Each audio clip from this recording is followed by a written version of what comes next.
perbedaan dari pegawai dan tenaga kerja di dalam Undang-Undang Nomor 13 Tahun 2003 itu kan ada pembahasan terkait dengan tenaga kerjaan. Kira-kira perbedaan tenaga kerja, pekerja atau buruh itu apa sih? Gitu. Kalau di sini kan udah jelas nih. Nah, Ibu pengen tahu dari pendapat kalian lebih dalam lagi. Silakan dijawab yang berani.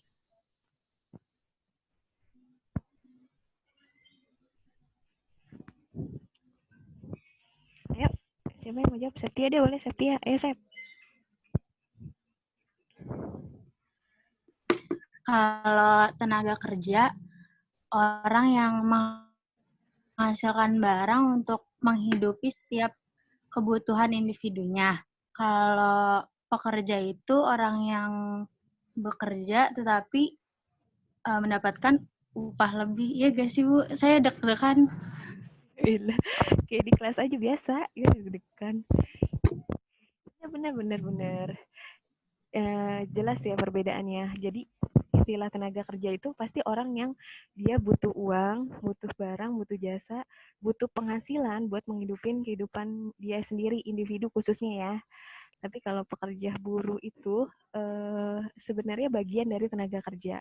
Jadi pekerja atau buruh itu adalah bagian dari tenaga kerja. Dia pasti butuh uang menghidupi dirinya sendiri juga ya. Gitu. Tapi pekerja atau buruh lebih konteks spesifiknya adalah mereka yang pastinya adalah menerima upah atau imbalan. Nah, yang membedakan di sini adalah, bentar, admit dulu nih, ada yang baru gabung. Yang membedakan di sini adalah kalau tenaga kerja itu secara umumnya biasa disebut misalkan orang yang sedang mencari pekerjaan atau orang yang bekerja gitu, orang yang melakukan suatu pekerjaan, orang yang menghasilkan barang atau jasa, itu berarti adalah sebut tenaga kerja. Tapi kalau pekerja atau buruh itu lebih spesifiknya adalah bagian dari tenaga kerja, tapi perbedaannya adalah pekerja atau buruh itu dibayarnya dengan upah atau imbalan, sedangkan pegawai, ya kalau kita paham, pegawai yang bekerja di kantor atau bekerja di satu perusahaan atau organisasi yang gajinya tiap bulan tuh. Nah, itu sebagai orang disebut sebagai pegawai, bukan buruh gitu. Jadi kalau kalian nanti bekerja kan ada tuh bidang-bidang khusus lainnya. Ada yang disebut sebagai buruh kah, ada yang disebut sebagai pekerja kah atau pegawai kah gitu. Ini udah di admit tapi belum muncul nih.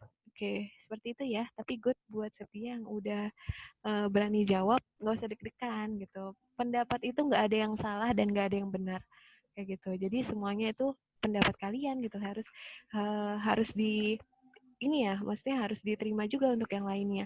Kan namanya juga pendapat gitu. Jangan sampai kalian takut ngomong, takut mengeluarkan pendapat kalian hanya karena kalian berpatokan pada benar atau salah kayak gitu. Kalau misalkan kalian berpatokan benar atau salah, nggak ada orang yang mau berpendapat gitu ya. Jadi apresiasi buat Septi yang udah mau menyampaikan pendapatnya. Untuk yang lain boleh juga gitu untuk menyela gitu. Jadi pada saat penjelasan Ibu nggak harus untuk kalian dengerin terus, tapi kalau ada pertanyaan atau ada kendala apapun, silakan gitu untuk memberikan pertanyaannya atau mau nambahin Bu atau mau memberikan penjelasan lainnya itu silakan banget gitu. Ibu terima banget. Oke, selanjutnya ya, bahas selanjutnya. Ibu. Oke, silakan. Jadi tuh maksudnya tuh kalau tenaga kerja itu bukan ke uang doang gitu ya, Bu? Apa gimana? Jadi tenaga kerja itu bukan iniin ke uang gitu kan, kalau pekerja kan mungkin dia ke uang gitu. Apa gimana sih, Bu? Saya belum ngerti dah. Iya, benar. Benar, Ipap. Iya, benar.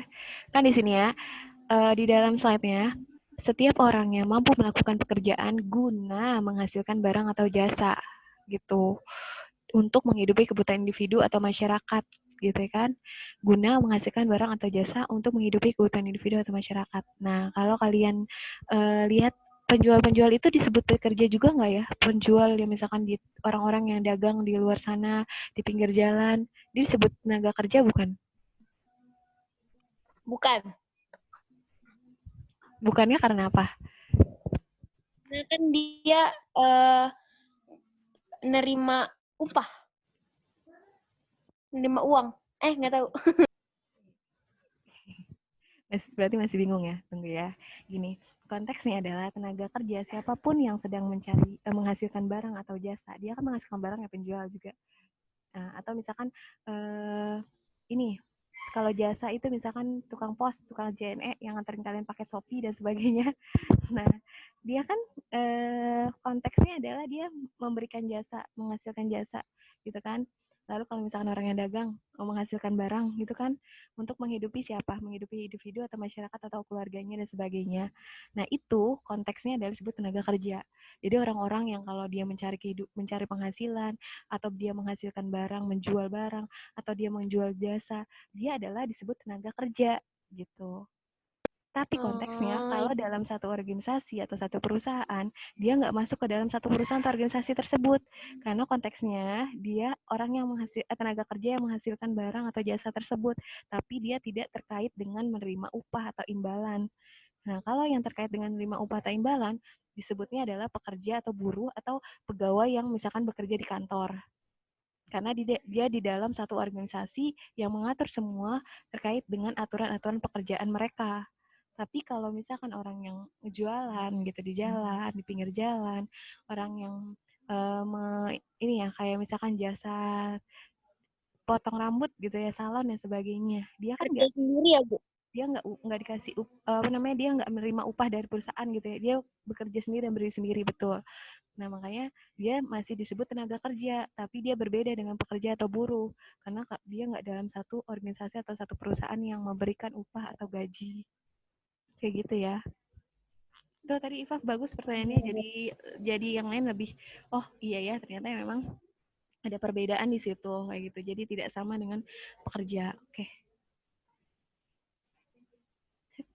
Sampai sini paham ya? Kita lanjut ke setelahnya nih. Iya, Bu, paham.